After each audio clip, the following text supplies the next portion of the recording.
Halo teman-teman di seluruh pelosok tanah air. Pagi ini saya mau sharing pada Anda semua tentang solusi melunasi hutang bagi public listed company ataupun bagi perusahaan-perusahaan yang sudah melantai di bursa.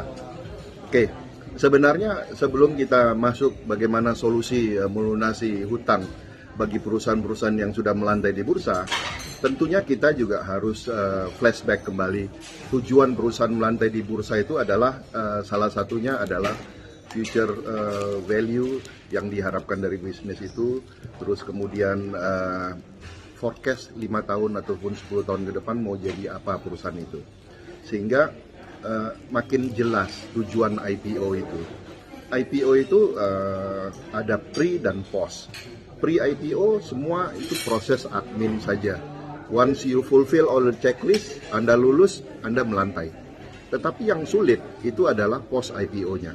Banyak perusahaan yang sudah melantai justru malah terlilit hutang, makin banyak utangnya, tapi nggak punya cara untuk keluar dari jeratan hutang tadi. Kenapa? Mereka membayar hutangnya dengan cara konvensional, mencicil dan lain-lain. Padahal ada cara lain yang bisa mereka tempuh. Ya, contoh ya. Oke, contoh sederhana. Pada saat perusahaan melantai di bursa, perusahaan yang melantai di bursa itu sama saja seperti perusahaan yang bisa mencetak uang. Kalau central bank setiap tahun bisa mencetak uang, tetapi perusahaan yang sudah melantai di bursa setiap tahun bisa mencetak saham, kemudian saham ataupun kertas tersebut ditukar jadi uang. Jadi itu yang bisa dilakukan oleh public listed company. Jadi banyak sekali saya lihat setiap tahun tidak banyak sekali perusahaan-perusahaan yang melakukan aksi korporasi melalui right issue. Ya. Padahal perusahaan yang sudah melantai, mereka punya dua privilege setiap tahun, yaitu HMETD dan non-HMETD. Jadi setiap tahun mereka bisa menerbitkan saham baru. Jadi kalau umpamanya mereka punya 7 miliar lembar, mereka udah bisa menerbitkan 10% sahamnya saja, itu sudah 700 juta lembar. Kalau harga sahamnya 100 perak, berarti kan udah lumayan kalau dijual di market ataupun dijual ke pasar. Oke, terus kemudian masih banyak penasihat-penasihat IPO yang belum memberikan saran kepada klien-kliennya untuk melakukan aksi korporasi seperti right issue tadi. Jadi pertama, HMETD dan non-HMETD itu adalah satu solusi. Terus kemudian pertanyaan yang klasik, apakah menarik Pak kalau dijual padahal perusahaan ini hutangnya banyak? Oke, semua tahu bahwa perusahaan itu hanya ada untung atau rugi. Pada saat rugi biasanya hutangnya banyak. Nah, pertanyaannya, apakah ini menarik? Tentu menarik kalau ini dikemas yang dijual adalah looking forward statement ataupun forecasting 5-10 tahun ke depan. Mau seperti apa perusahaan ini? Pada saat Anda melantai di bursa, harusnya Anda berpikiran bahwa Anda harus menjadikan perusahaan Anda terintegrasi, baik downstream maupun upstream. Sehingga orang bisa melihat, wah, Anda berada di lini mana? Apakah Anda di downstream? Apakah Anda di upstream? Apakah Anda closing dari gap yang ada mulai dari downstream sampai upstream? Sehingga Anda bisa survive dan punya nilai tambah.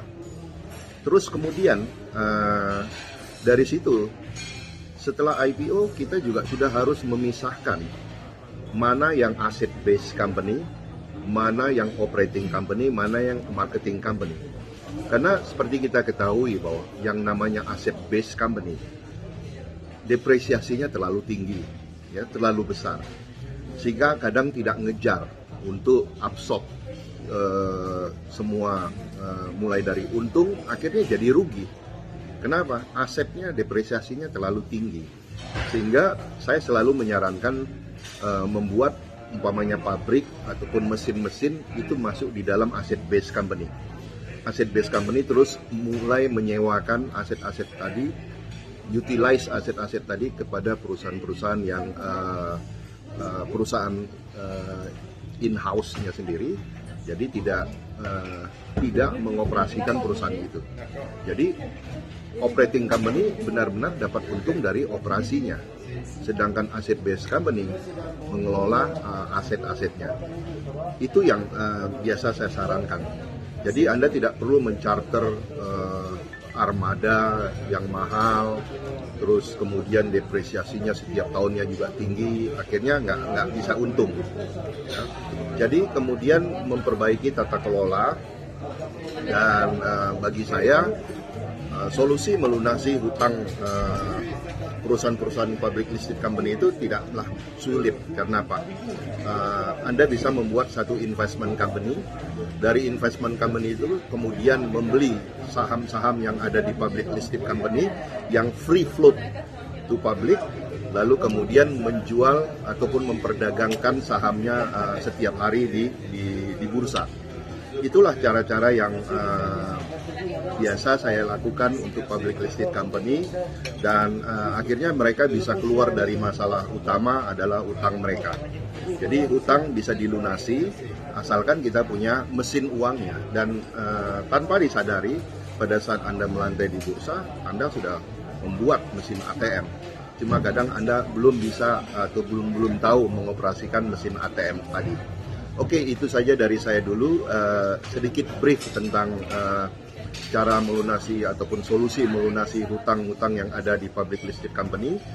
Tentunya Anda juga harus membaca tulisan saya bagaimana solusi melunasi hutang negara ataupun hutang-hutang yang ada pada public listed company, khususnya BUMN. Dengan demikian BUMN kita akan sehat dan tidak tergantung lagi oleh negara dan bisa mandiri. Kenapa? Karena Anda sudah melantai di bursa. Kalau Anda sudah melantai di bursa, harusnya Anda bisa menyelamatkan diri Anda. Sukses selalu untuk Anda. Happy cuan.